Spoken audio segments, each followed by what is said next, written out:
मेरे YouTube page एस्ट्रोनेश पर आपका स्वागत है। नमस्कार, मैं हूं नरेश कुमार। सबसे पहले उन दर्शकों का शुक्रिया जिन्होंने पेज को सब्सक्राइब किया है, पेज के वीडियोस को शेयर कर रहे हैं, लाइक कर रहे हैं और कमेंट बॉक्स में अपनी राय भी दे रहे हैं। बात करेंगे बाजार के स्टार की। अगले सप्ताह बाजार की चाल कैसी रहेगी। एस्ट्रो साइकिल की यदि बात करें तो अगले सप्ताह सूर्य का राशि परिवर्तन होगा। सूर्य 17 जुलाई को अपने मित्र चंद्रमा की कर्क राशि में प्रवेश करेंगे। ये सात्विक राशि है और जल तत्व की राशि है और गुरु इस राशि में आकर उच्च के हो जाते हैं। लिहाजा इसके हमें अच्छे परिणाम देखने को मिलेंगे और खास तौर पर सरकारी सेक्टर से संबंधित कंपनियां जो है उनके शेयरों में इसका असर देखने को मिलेगा। पिछले सप्ताह के कार्यक्रम में हमने ये गणना की थी कि बुध के उदय होने का बाजार पर जो है वो पॉजिटिव असर देखने को मिलेगा और बाजार पिछले हफ्ते जो है उसने काफ़ी तेजी दिखाई और बाजार जो है वो अपने उच्चतम स्तर के आसपास बंद हुआ है। ये तेजी आगे भी जारी रहेगी और निवेशक यहां से लंबी अवधि के लिए पोजीशन जो है वो बना सकते हैं। अगले सप्ताह के बाजार के स्टार्स की बात करने से पहले आइए जानते हैं कि पिछले सप्ताह बाजार को लेकर हमारी गणना कैसी रही। 10 जुलाई को बाजार जो है वो खुलने के समय चंद्रमा रेवती नक्षत्र में गोचर कर रहे थे। लिहाजा हमारी ये गणना थी कि बाजार में उतार चढ़ाव रहेगा और बाजार जो है वो दिशाहीन रहेगा और इस दिन हमने देखा कि बाजार में उतार चढ़ाव नजर आया और अंत में निफ्टी हरे निशान के साथ लगभग फ्लैट बंद हुआ। मीन बहुत कम अंकों की उसमें तेजी आई थी।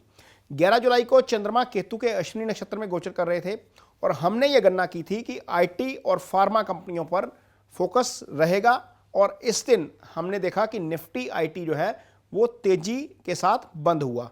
12 जुलाई को चंद्रमा शुक्र के भरणी नक्षत्र में थे और हमने ये गणना की थी कि लग्जरी, ब्यूटी और एंटरटेनमेंट से संबंधित कंपनियों के शेयरों में तेजी आ सकती है और इस दिन हमने देखा कि निफ्टी का जो एफएमसीजी इंडेक्स है उसमें हमें तेजी देखने को मिली।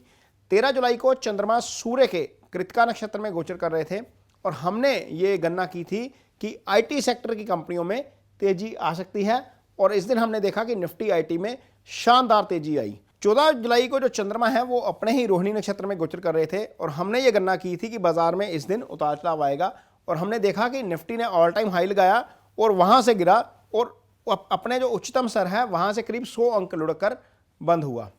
आइए बात करते हैं अगले सप्ताह के बाजार के स्टार की। 17 जुलाई को अमावस का दिन है लेकिन चंद्रमा इस दिन गुरु के पुनर्वसु नक्षत्र में गोचर करेंगे। इससे बाजार में सामान्य कारोबार होता हुआ नजर आ सकता है और बैंकिंग और आईटी कंपनियों के शेयरों में तेजी का सिलसिला देखने को मिल सकता है। 18 जुलाई को चंद्रमा शनि के पुष्य नक्षत्र में रहेंगे और इस दिन बाजार में सुस्ती नजर आएगी।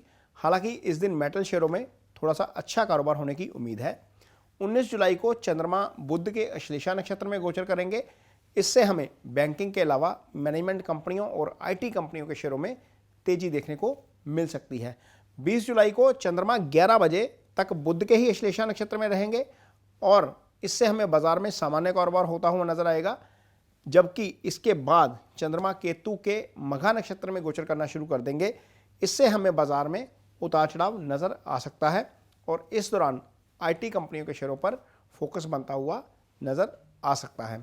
21 जुलाई को चंद्रमा दोपहर 12 बजे तक केतु के मघा नक्षत्र में ही रहेंगे और इससे हमें बाजार में उतार चढ़ाव देखने को मिल सकता है, जबकि इसके बाद चंद्रमा शुक्र के पूर्व फाल्गुनी नक्षत्र में गोचर करेंगे और इससे हमें बाजार में सुधार होता हुआ नजर आएगा और लग्जरी, ब्यूटी और एंटरटेनमेंट कंपनियों के शेयरों में तेजी देखने को मिल सकती है। तो ये तो था इस हफ्ते का बाजार का स्टार कार्यक्रम। ये कार्यक्रम आपको कैसा लगा इस पर कमेंट बॉक्स में अपनी राय जरूर दीजिए। यदि यह कार्यक्रम अच्छा लगे तो इसे शेयर जरूर करिए, पेज को सब्सक्राइब जरूर करिए। इसके साथ ही मुझे दीजिए इजाजत। नमस्कार।